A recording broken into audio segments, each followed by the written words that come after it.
If a son shall ask bread of any of you that is a father, will he give him a stone? Or if he ask a fish, will he for a fish give him a serpent? Or if he shall ask an egg, will he offer him a scorpion? And I say unto you, ask and it shall be given you. Seek and ye shall find. Knock and it shall be opened unto you. For everyone that asketh receiveth, and he that seeketh findeth, and to him that knocketh it shall be opened.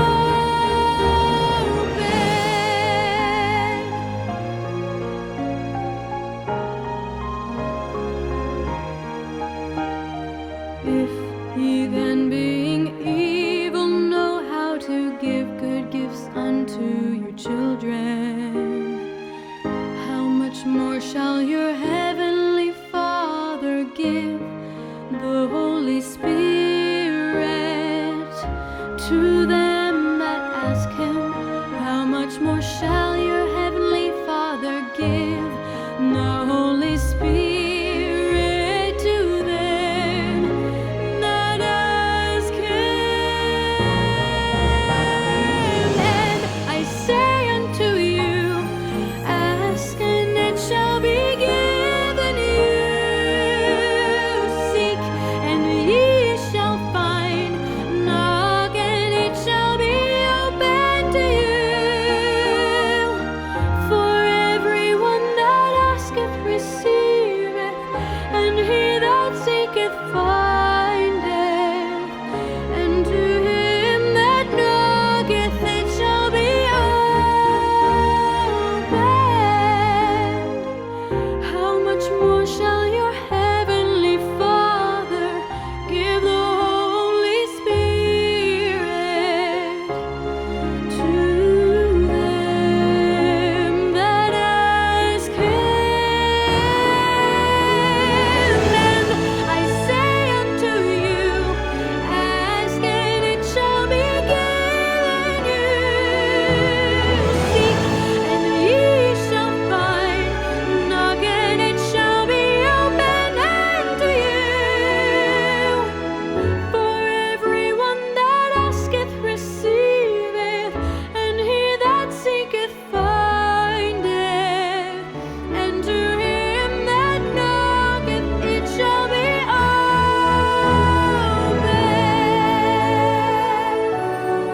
Luke 11 verses 9 through 13. And I say unto you, ask and it shall be given you.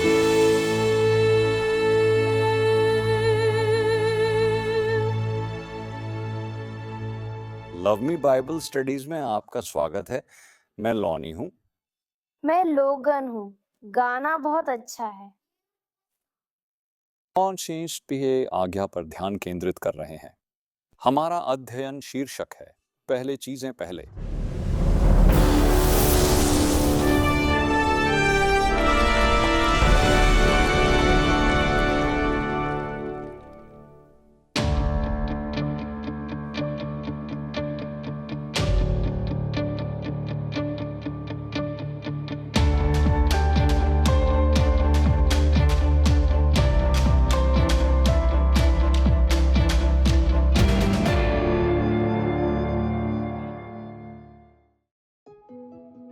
प्रमुख medical journal ने Melbourne से एक अध्ययन प्रकाशित किया। कुछ समय पहले इसने शीर्ष समाचारों में जगह बनाई और लॉस एंजलिस टाइम्स में भी अन्य के बीच। इसका नाम था टेलीविजन और मृत्यु दर, ऑस्ट्रेलियाई डायबिटीज, मोटापा और जीवन शैली अध्ययन। इसने 1800 वयस्कों का अध्ययन किया जो 25 साल से अधिक थे। उन्होंने देखा कि जो लोग 4 घंटे से अधिक टीवी देखते हैं उनमें हृदय रोग से मृत्यु दर में 80% अधिक वृद्धि होती है, और जो लोग दिन में 2 घंटे से कम देखते हैं उनकी तुलना में सभी कारणों से मृत्यु का जोखिम 46% अधिक था। शोधकर्ताओं ने पाया कि धूम्रपान को नियंत्रित करने के बाद भी उच्च रक्तचाप, उच्च कोलेस्ट्रॉल, अस्वस्थ आहार और अवकाश समय व्यायाम के लिए, दूसरे शब्दों में यह मायने नहीं रखता, हमेशा यह संबंध पाया गया। शोधकर्ताओं ने पाया कि प्रतिभागियों द्वारा देखे गए हर घंटे का संबंध उनके जीवन प्रत्याशा में 22 मिनट की कमी से था। जीवन, जो लोग रोज 6 घंटे टीवी देखते हैं वे उन लोगों की तुलना में औसतन 4 साल कम जीते हैं जो टीवी नहीं देखते। निष्कर्ष बताते हैं कि ज्यादा टीवी देखना दीर्घकालिकता के लिए धूम्रपान और व्यायाम की कमी जितना हानिकारक है, लेकिन इसके सामाजिक और तंत्रिका संबंधी परिणाम भी हैं। ब्रैंडन सेंटरवॉल ने अमेरिकन मेडिकल एसोसिएशन के जर्नल में हत्या की दर को देखा। टेलीविजन के परिचय से पहले और बाद में टीवी के 3 देशों में अमेरिका, कनाडा जहां सख्त बंदूक नियंत्रण है, और दक्षिण अफ्रीका में, वहां उन्होंने केवल सफेद पर सफेद हत्या पर ध्यान दिया। टेलीविजन के आने के वर्षों के बीच कनाडा में हत्या की दर 92% बढ़ी और अमेरिका में 93%। लेकिन दक्षिण अफ्रीका में जहां टेलीविजन नहीं था, हत्या की दर 7% कम हुई। दक्षिण अफ्रीका में टेलीविजन के आने के बाद, टेलीविजन के आने के वर्ष से हत्या की दर 130% बढ़ गई।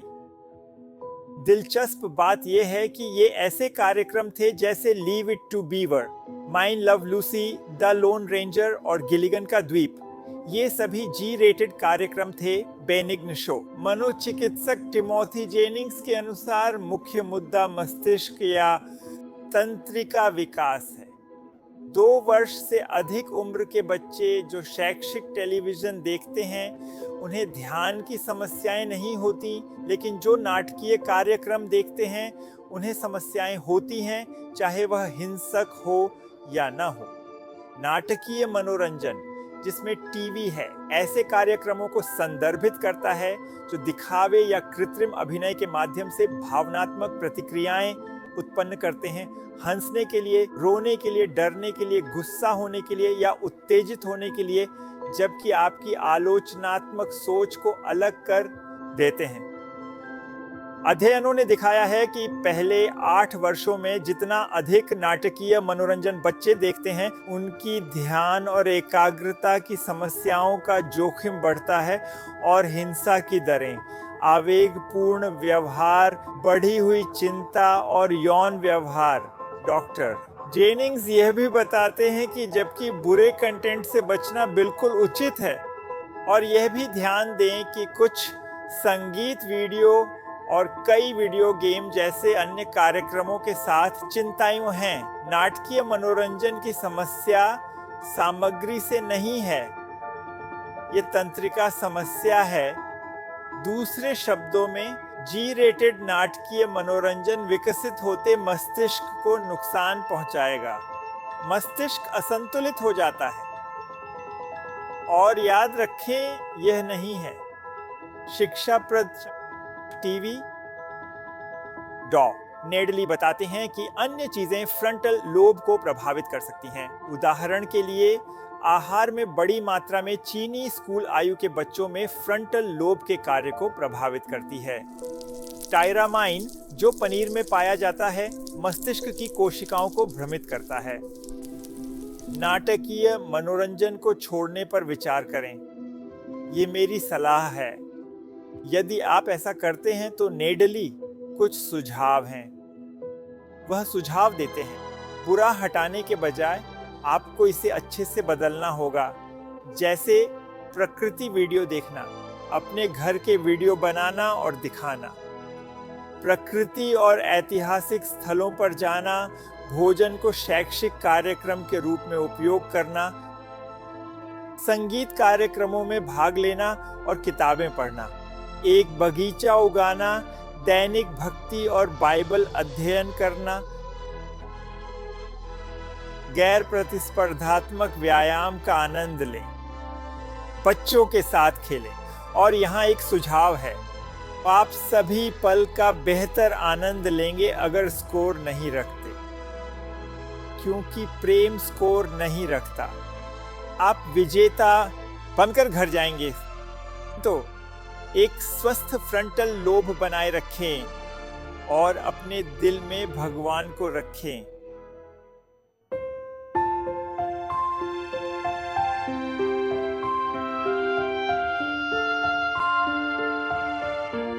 और अब जारेड यहाँ है। अब यह समय है जिसे हम अपने ब्रेकआउट या चर्चा प्रश्न कहते हैं। अब यह आपके लिए एक चुनौती हो सकती है, लेकिन कोशिश करें। कल्पना करें कि आप एक स्थानीय चर्च के नेता या पादरी हैं और आपको आपका नया चर्च सौंपा गया है। ध्यान रखें, यह सिर्फ एक कल्पना है। आप खुश हैं क्योंकि यह एक प्रसिद्ध चर्च है। यहाँ एक बेहतरीन गायन मंडली है। उनके पास कई धनी सदस्य हैं। आप उनका पैसा नहीं चाहते, लेकिन यह सेवा के लिए अवसर देता है। फिर आप पहली चर्च बैठक में पहुंचते हैं। पता चलता है कि वहां बहुत तनाव है, बहुत मतभेद हैं और गर्म मिजाज हैं। ऐसा लगता है कि अधिकांश चर्च सदस्य बस कठिन हैं। वे नहीं मिलते, बच्चे बेताब हैं। ऐसा लगता है कि चर्च में लगभग सभी बातचीत पैसे, फैशन, पार्टियों, नवीनतम फिल्मों, खेलों और व्यापार के चारों ओर घूमती है। कुछ लोग प्रार्थना बैठक में आते हैं। अगर पूजा सेवा 1 मिनट भी अधिक हो जाती है, वे आपको बताते हैं और जोर से बताते हैं। वे सोचते हैं कि वे ठीक हैं। आप उन्हें पसंद करते हैं। यह आपको परेशान कर रहा है। क्या आप मनोचिकित्सक के पास जाते हैं या उनसे मिलने को कहते हैं? क्या आप अध्यक्ष से कहते हैं कि आपको दूसरे चर्च में भेजा जाए या आप छोड़ देंगे? प्रचार करें जब तक वे ठीक ना हो, शर्मिंदगी से पवित्रता प्राप्त करना। या उनसे अच्छे व्यवहार की भीख मांगे या गिल्ट का प्रयास करें। तब तक धैर्य रखें जब तक वे वृद्धावस्था में शांत न हो जाएं, बुढ़ापे से मुक्ति। इस चर्च को गंभीर क्राइस्ट शक्ति पुनर्जीवन की आवश्यकता है। CPR उन लोगों के लिए तेजी से प्रार्थना करें जो पुनरुत्थान और सुधार चाहते हैं। उन्हें बताएं कि शहर में नया अधिकारी है, नियम लागू करें और ड्रेस कोड बनाएं, समस्याओं को बाहर करें। उन पर पहले कुरिन्थियों 5:5 का पालन करें, अपने पैरों की धूल झाड़ें और जैसा कि प्रेरित पौलुस ने कहा, उन्हें शैतान के हवाले करें। हम आपके उत्तरों की समीक्षा करेंगे।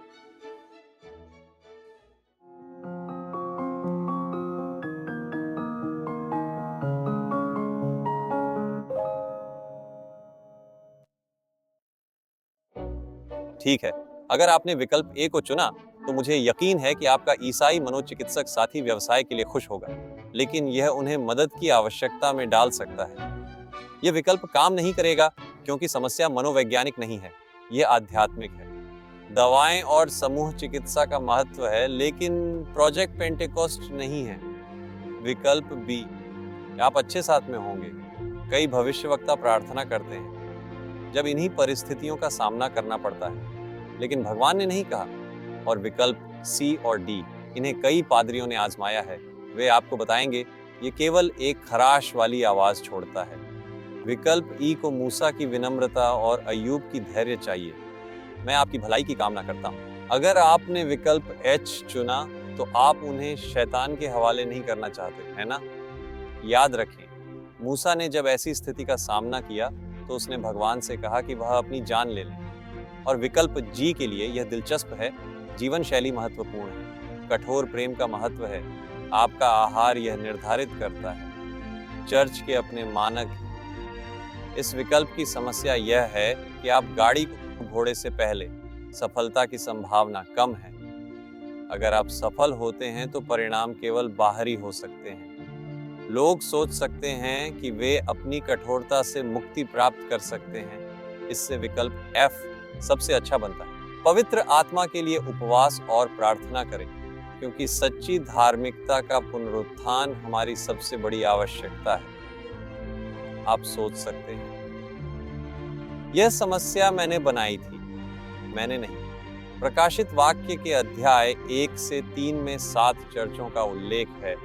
चर्चों के इतिहास के काल, प्रेरितों के समय से अब तक, और नासिकास भगवान ने 5वें चर्च को मृत कहा। 7वां जीवन समर्थन पर है। सभी संदेश महत्वपूर्ण हैं, लेकिन विशेष रूप से वह जिसे लाउदिसिया कहा जाता है, अंतिम चर्च, जीवन समर्थन पर church.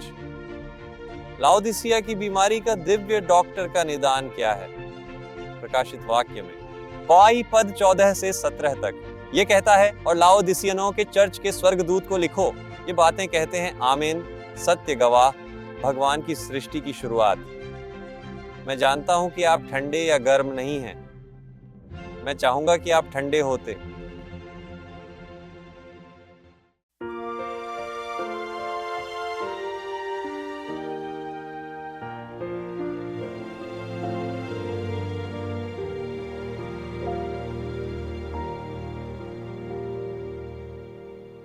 And unto the angel of the church of Laodicea write, these things saith the Amen, the faithful and true witness,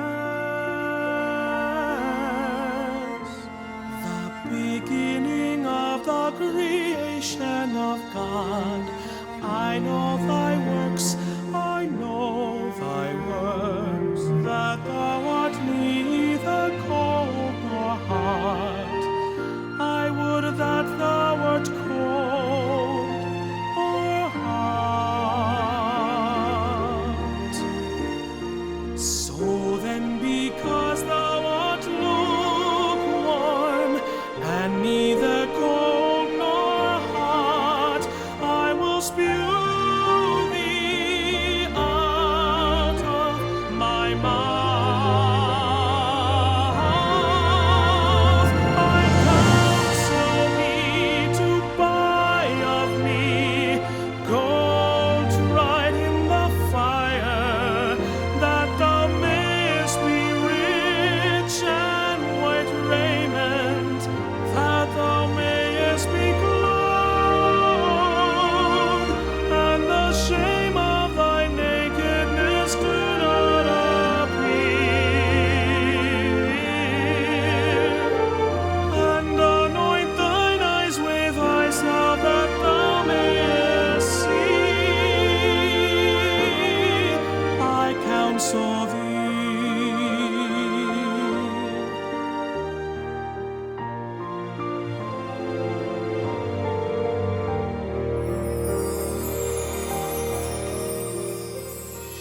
Because thou sayest, I am rich and increased with goods, and have need of nothing, and knowest not that thou art wretched and miserable and poor, blind and naked. I counsel thee to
क्योंकि आप न तो ठंडे हैं और न ही गर्म, मैं आपको अपने मुंह से बाहर निकाल दूंगा।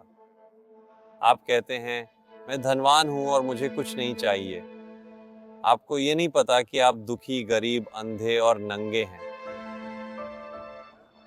वाह शक्तिशाली!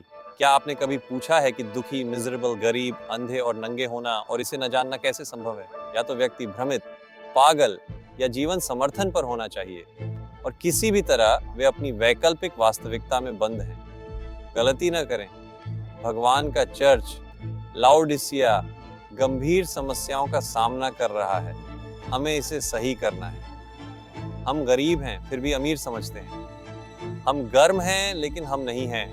हम देख रहे हैं लेकिन अंधे हैं। हम सोचते हैं कि हम अच्छे कपड़े पहने हैं लेकिन हम नंगे हैं। हालांकि दिव्य डॉक्टर ने हमें अंधा, दुखी और मिजरेबल के रूप में निदान किया। अगर किसी चर्च को जागने की जरूरत है या पागल स्थिति से बाहर आने की, हम इस समय ऐसा कर रहे हैं। तो दिव्य व्यापारी, दिव्य चिकित्सक लाउडिसिया को पुनर्जीवित करने के लिए क्या 3 उपाय देते हैं? उसकी पुनरुत्थान और सुधार। उत्तर प्रकाशित वाक्य 3:18 में। मैं आपको सलाह देता हूं कि आप मुझसे आग में परिष्कृत सोना खरीदें ताकि आप धनवान बन सकें, और सफेद वस्त्र ताकि आप वस्त्रधारी हो सकें, ताकि आपकी नग्नता की शर्म न प्रकट हो, और अपनी आंखों को आंखों के मलहम से अभिषेक करें ताकि आप देख सकें। आग में परखा सोना क्या है? यह भगवान का प्रेम है जो विश्वास के साथ है। ये दिल को समृद्ध करता है। ये मसीह की धार्मिकता है। उसका निर्दोष चरित्र पापी को दिया गया। आंखों की दवा क्या है? यह अच्छे और बुरे के बीच विवेक की शक्ति है जो भगवान के वचन से आती है। यह चिकित्सक की दवा है।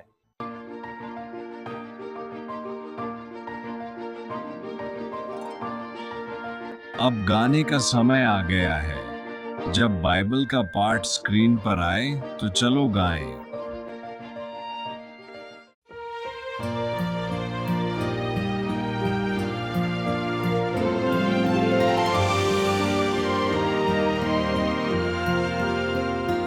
But we all with open face, beholding as in a glass the glory of the Lord, are changed into the same image.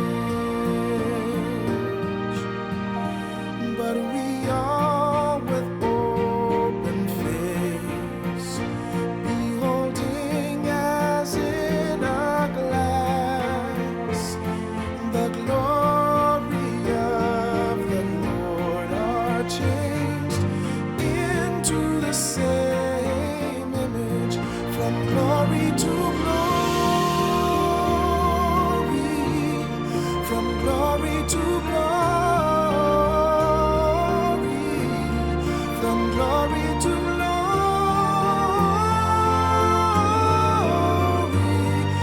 even as by the Spirit of the Lord.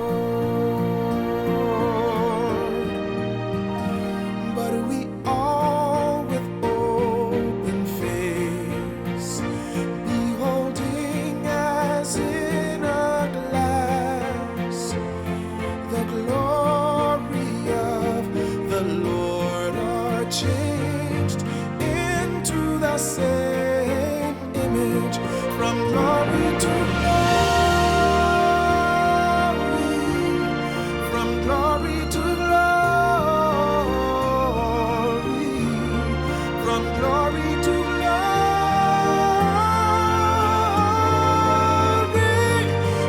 even as by the Spirit of the Lord, from glory to glory,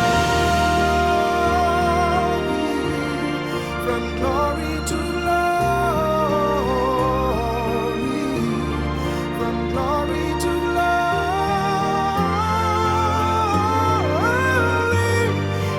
even as by the Spirit of the Lord. 2 Corinthians 3:18, even as by the Spirit of the Lord.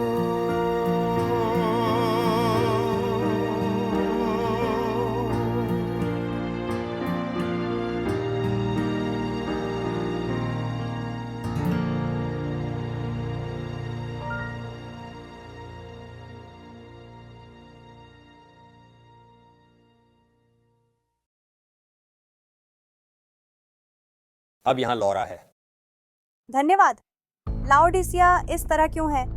मूल कारण विश्लेषण करते समय यह इस पर आ जाता है। पुराना आदमी आत्मा फिर से सिंहासन पर आ गया है और हमने भगवान से केवल सलाहकार की भूमिका निभाने के लिए कहा है। आत्मा, जिसे बाइबल मांस कहती है, राज कर रहा है। क्या आप मांस के साथ स्वर्ग जा सकते हैं? चलो गलातियों 5:19 से 21 पढ़ते हैं। मांस के कार्य स्पष्ट हैं, जैसे व्यभिचार, वेश्यावृत्ति, अशुद्धता, अश्लीलता, मूर्ति पूजा, जादू, घृणा, विवाद, ईर्ष्या, क्रोध, स्वार्थी महत्वाकांक्षाएं, फूट, पंथ, ईर्ष्या, हत्या, मद्यपान, उत्सव और इसी तरह के अन्य। मैं आपको पहले से बताता हूँ, जैसे मैंने पहले कहा था, ऐसे कार्य करने वाले भगवान के राज्य के वारिस नहीं होंगे। तो यीशु मांस से निपटने के लिए क्या समाधान पेश करते हैं? मत्ती 16:24 से 26 में यह कहा गया है। यीशु ने कहा, यदि कोई मेरे पीछे आना चाहता है तो उसे अपने आप को नकारना चाहिए, क्रॉस उठाना चाहिए और मेरे पीछे आना चाहिए। जो अपनी जान बचाना चाहता है, जो मेरी खातिर अपनी जान खो देगा, वह उसे पाएगा। यदि कोई पूरी दुनिया पाकर अपनी आत्मा खो देता है तो उसका क्या लाभ? आदमी अपनी आत्मा के लिए क्या देगा?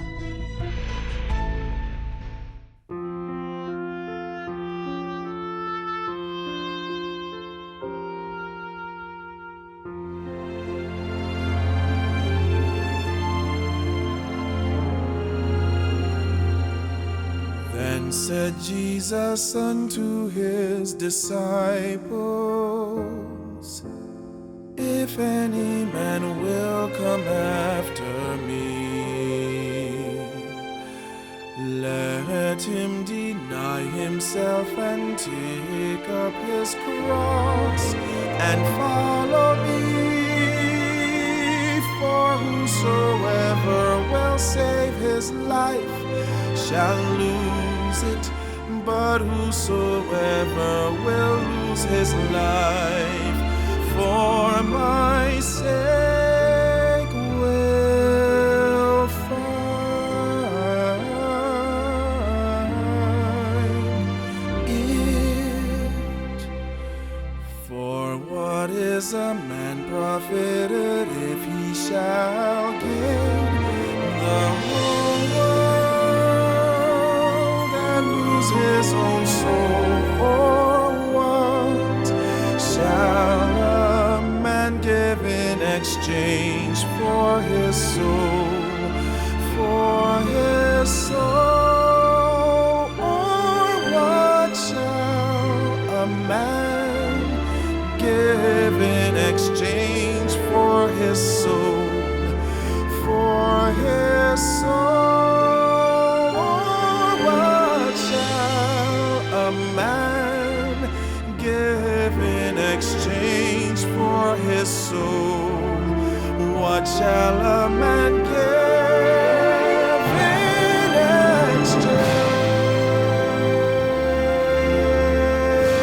exchange for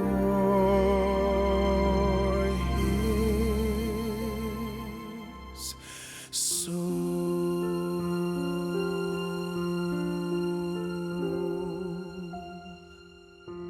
Matthew 16:24 through 25.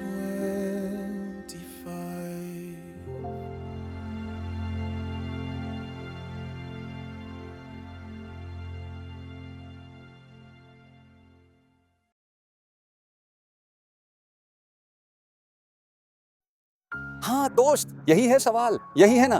तुम सारी दुनिया पालो और अपनी आत्मा खो दो तो तुम्हें क्या लाभ होगा? यीशु कहते हैं, आओ अपने आप को नकारो, अपना क्रूस उठाओ और मेरे पीछे आओ। संस्कृति के प्रभाव से कुछ लोग सोचते हैं कि क्रूस केवल पहनने के लिए है, खासकर ईस्टर पर। लेकिन सभी सम्मान के साथ क्रूस पहनने के लिए नहीं बनाया गया था, इसे उठाने के लिए बनाया गया था, और सिर्फ उठाने के लिए। आपको क्रॉस को एक फैशन के रूप में लेने की जरूरत नहीं है, आपने इसे लिया क्रूस पर चढ़ने के लिए। अपने आप को नकारना, आत्मा से मरना है, यही आपके क्रूस का मतलब है। प्रेरित पौलुस के लिए ये क्रूस पर चढ़ना रोज की जरूरत थी। उसने कहा, मैं रोज मरता हूँ, पहले कुरिन्थियों 1:6 में कहा। धर्मशास्त्री पीट पाल्मर के अनुसार अपने आप को नकारना का मतलब है अपने जीवन को अपने तरीके से चलाने का अधिकार छोड़ना और ईश्वर को जिम्मेदारी लेने देना। ईश्वर इसका मतलब है, अगर आप चाहते हैं कि मैं अकेला खुश रहूं, तो मैं अकेला और खुश रहूंगा जब तक आप मेरी परिस्थितियों को नहीं बदलते। ईश्वर, अगर आप चाहते हैं कि मैं अंतिम क्षण तक इंतजार करूं, मैं आपकी समय सीमा पर परेशान नहीं होने वाला। और यह रोज आत्मा से मरना का मतलब है कि ईश्वर के साथ जीवन का आनंद लेने के लिए हम ईश्वर को अपने फुर्सत के समय में नहीं समा पाएंगे। हमें समय, ऊर्जा और आराम का जानबूझकर बलिदान करना होगा ताकि हम आध्यात्मिक लड़ाइयों के लिए तैयार हो सकें। मुझे पता है कि यह बात थोड़ी अटपटी लगेगी मेरे दोस्त।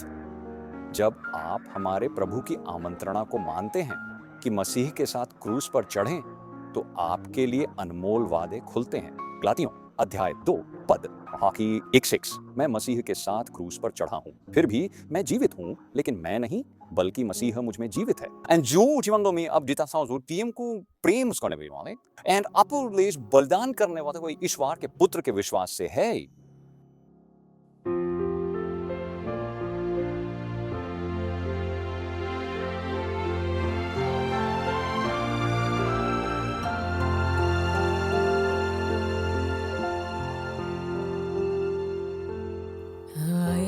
Crucified with Christ, nevertheless I live, yet not I, but Christ liveth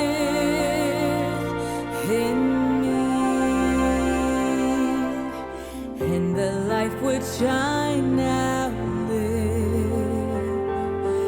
in the flesh I live by the faith of the Son of God, who loved me and gave himself for me. I do not frustrate the grace of God, for if righteousness comes by the law, then Christ is dead in vain.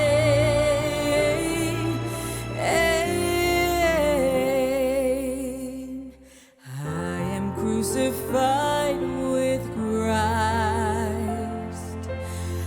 I am crucified with Christ.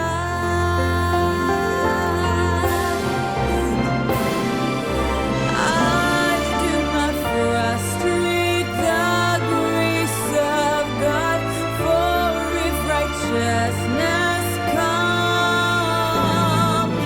by the law, then Christ is dead in vain.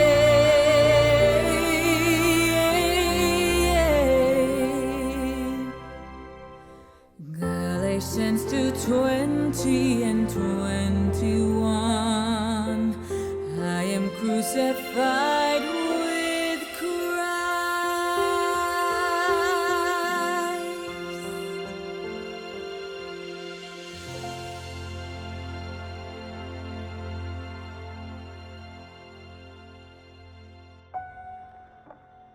क्या तुमने ध्यान दिया? सबसे पहले आता है स्वयं को क्रूस पर चढ़ाना, लेकिन क्रूस पर चढ़ने के क्षणों में भी मसीह आपको अकेला नहीं छोड़ते। मैं मसीह के साथ क्रूस पर चढ़ा हूं, इसका मतलब है कि मसीह उन क्षणों में आपके पास हैं। फिर सबसे अच्छा, पुनरुत्थान, नया स्वरूप। फिर भी मैं जीवित हूं, लेकिन मसीह मुझ में है। प्रभु यह कैसे कहते हैं? जकरिया अध्याय 4 6 पद, न शक्ति से और न बल से, लेकिन मेरे आत्मा से, प्रभु कहते हैं। मुझे पहली शमूएल की कहानी पसंद है। जब शमूएल ने शाऊल को इज़राइल का राजा बनाया, उन्होंने कहा, आप भविष्यवक्ताओं से मिलेंगे और प्रभु की आत्मा आप पर आएगी और आप बदल जाएंगे। ईश्वर की आत्मा, आप एक और व्यक्ति में बदल जाएंगे, ईश्वर की नई सृष्टि। जैसे हम पृथ्वी के अंतिम दिनों में प्रवेश करते हैं, बाइबल कठिन समय की बात करती है। यीशु ने हमें यह समझने के लिए कौन सी कहानी दी जब तूफान आते? यह मत्ती अध्याय 7 24 से 27। इसलिए जो मेरे वचनों को सुनता है और करता है, बुद्धिमान व्यक्ति जिसने घर चट्टान पर बनाया। फिर बारिश हुई, बाढ़ आई और हवाएं चली और उस घर पर प्रहार किया, और वह नहीं गिरा क्योंकि वह चट्टान पर था। पर जो मेरे इन वचनों को सुनता है और उन्हें नहीं करता यूं, वह मूर्ख होगा जिसने घर रेत पर बनाया। फिर बारिश हुई, बाढ़ आई और हवाएं चलीं और उस घर पर प्रहार किया और वह गिर गया। उसका पतन बहुत बड़ा था। यीशु ने इसे स्पष्ट और सरल बना दिया। अगर हम सुनते हैं, मी बस करो, हमें मानना है।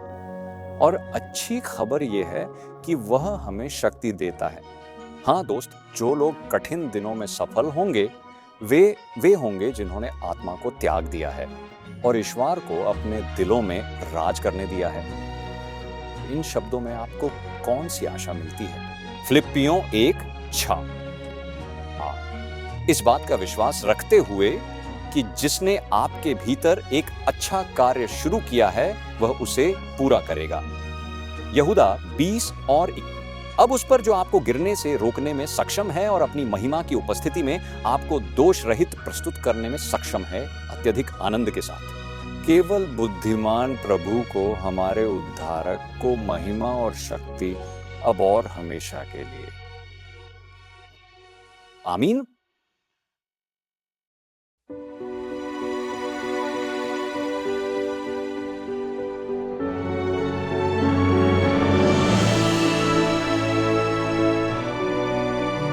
To him that is able to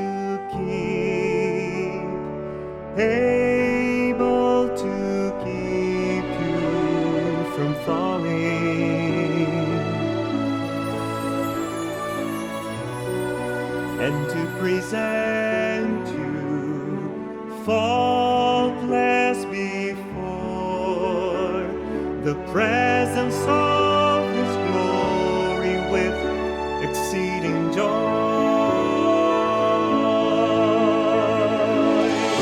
To the only wise God, our Savior, be glory and majesty, dominion and power, both now and ever. And ever, amen. He is able to keep you from falling.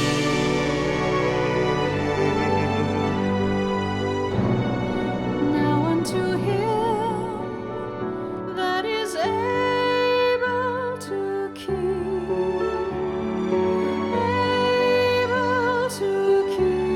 you from falling,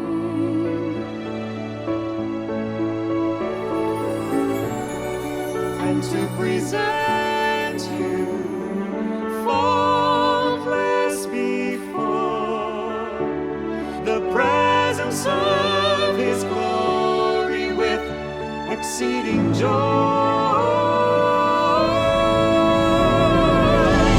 To the only wise God, our Savior, be glory and majesty, dominion and power, both now and ever. and ever, amen. Jude 24 and 25 is able to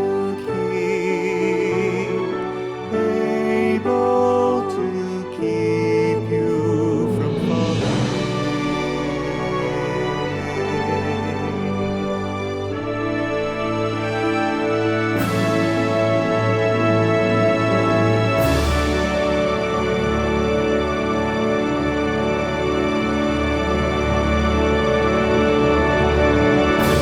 स्पष्ट है, आपको तैयार होना है। हम कैसे तैयार हों?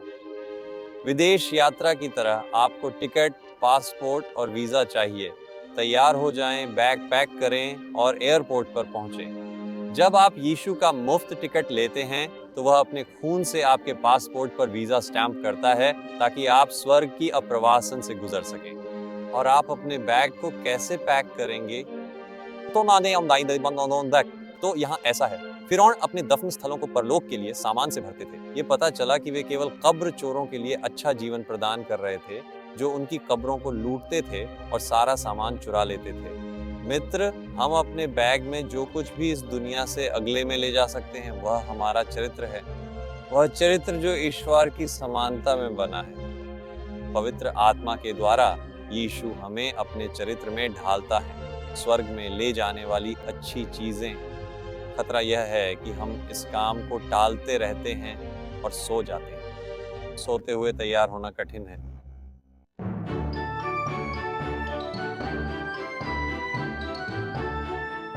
अब बाइबल की कहानी का समय है लॉगन के साथ।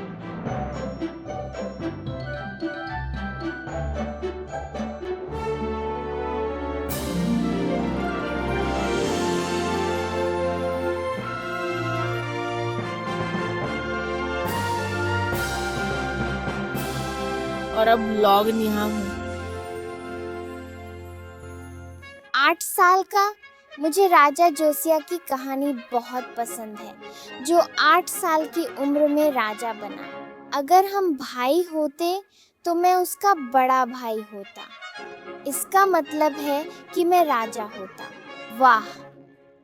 वैसे उसकी माँ ने प्रभु से प्यार सिखाया। मैं यह इसलिए कहता हूँ कि उसका नाम जुदियाह है, प्रभु के प्रिय।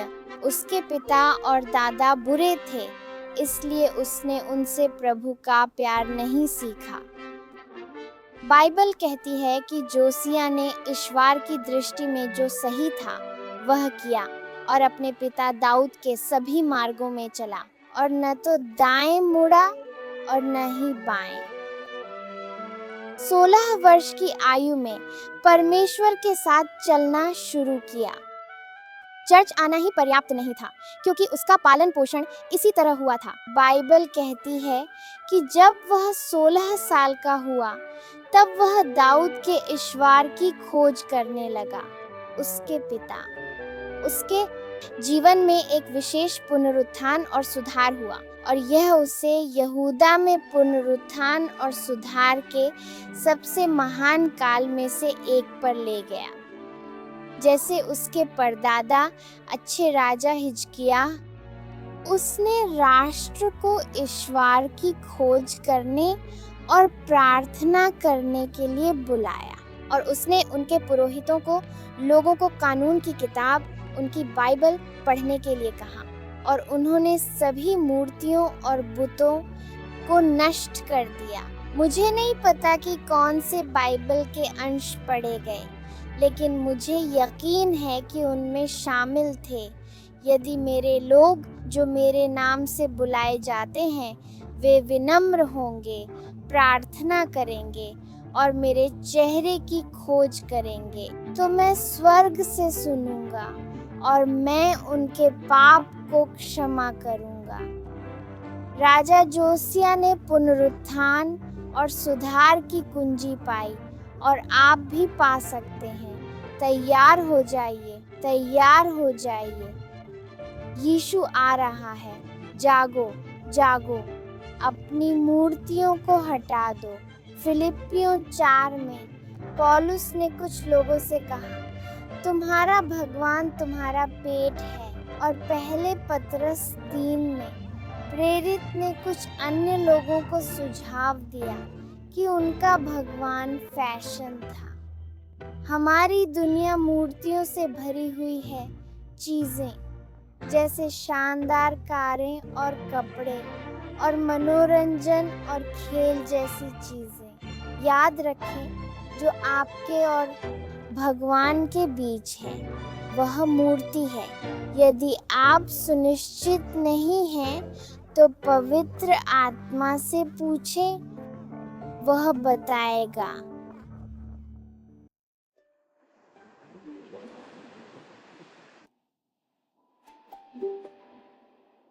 अब जब हम उनकी व्यक्तिगत कहानी का निष्कर्ष साझा कर रहे हैं, यहाँ योलांडा पाल्मर हैं। यात्रा अद्भुत रही है। मैं भगवान का आभार करता हूँ। यह अनुग्रह की एक शानदार स्थिति रही है और मैं राजा का बच्चा होने पर बहुत खुश हूँ। तो लगभग 20 साल तक चर्च में रहने के बाद कुछ चीज़ें थोड़ी बदलने लगीं। मैं भगवान के साथ अपने रिश्ते में ढीला हो गया। मैं बाइबल नहीं पढ़ता था। मैं प्रार्थना सभा नहीं गया। मैंने कुछ रोमांटिक टेलीविज़न कार्यक्रम देखना शुरू कर दिया और अपने घर को सजाने के बारे में चीज़ें और फैशन और अन्य बातें, और वे मेरी ध्यान को प्रार्थना सभा जाने से अधिक आकर्षित करने लगी। लेकिन भगवान हैं, उन्होंने मेरी ध्यान फिर से खींची। उन्होंने मेरी ध्यान खींची और कहा, मेरे पसंदीदा पाठ भगवान ने मुझे याद दिलाया।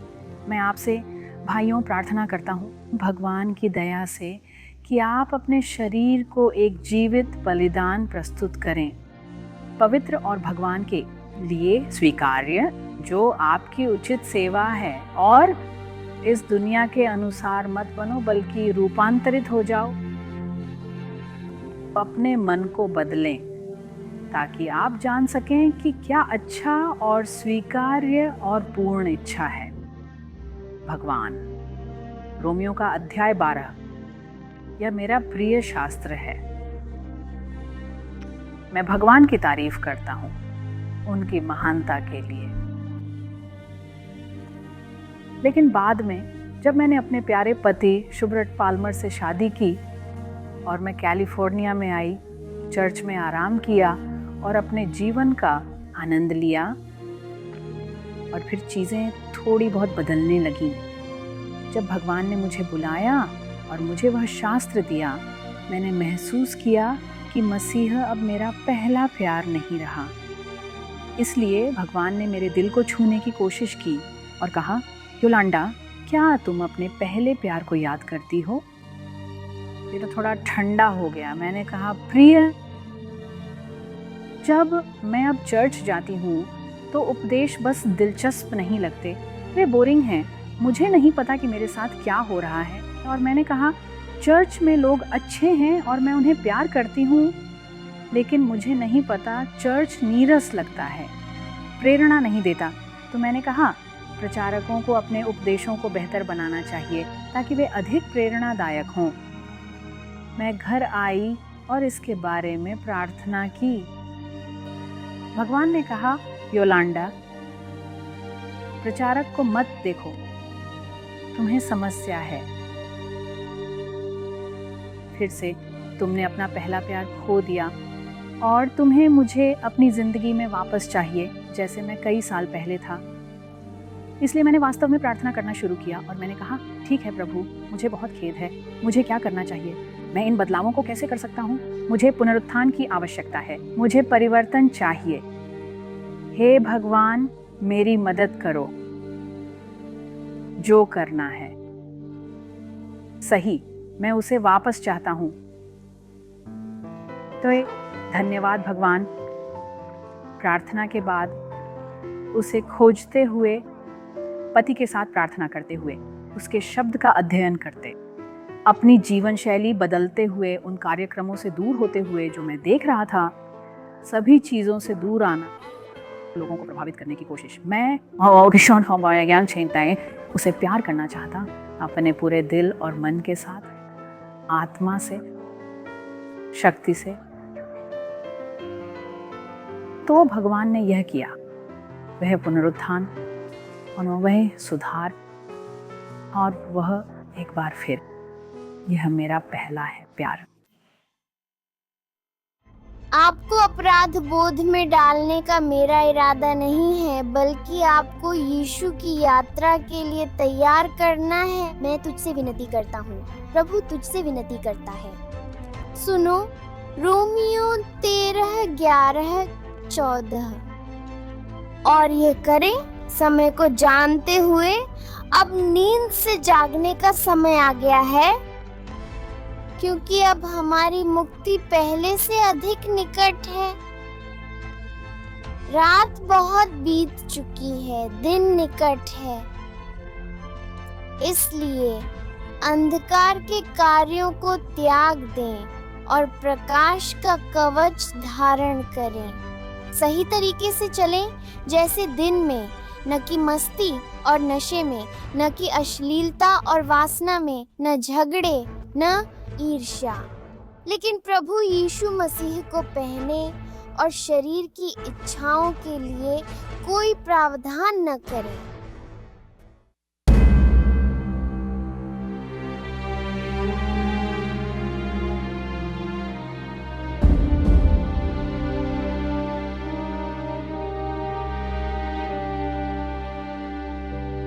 And do this, knowing the time, that now it is high time to awake out of sleep, for now our salvation is nearer than when we first believed. The time is far spent, the day is at hand. Therefore let us cast off the deeds of darkness and put on the armor of light. Let us walk properly as in the day, not in revelry and drunkenness, not in lewdness and lust, not in strife and envy, but put on the Lord Jesus Christ. But put on the Lord Jesus Christ. But put on the Lord Jesus Christ and make no provision for the flesh to fulfill its lust, knowing the time, that now it is high time to awake out of sleep. It is high time to awake out of sleep.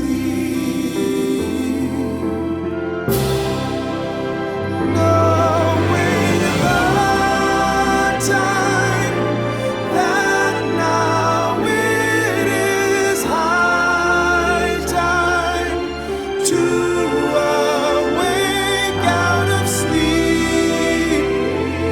It is high time to awake out of sleep. Romans 13:11 through 14. It is high time to awake out of sleep.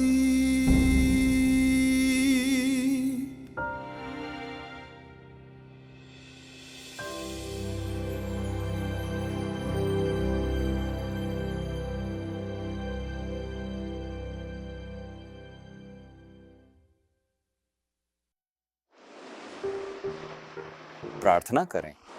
हे स्वर्ग में पिता, हम इस समय को जानने में मदद करें, यह जानने में कि अब नींद से जागने और प्राथमिक चीज़ों को प्राथमिकता देने का समय आ गया है। आपके सिवा कोई और ना हो, क्योंकि अब हमारी उद्धार पहले से ज़्यादा करीब है। यीशु के नाम पर आमीन। अगली बार तक याद रखें, पहले प्राथमिकताएं तय करें तुम्हें अपने प्रभु से दिल से प्रेम करना है, और अपनी आत्मा से अपने मन से और अपनी पूरी ताकत से पड़ोसी से प्रेम करो जैसे खुद से।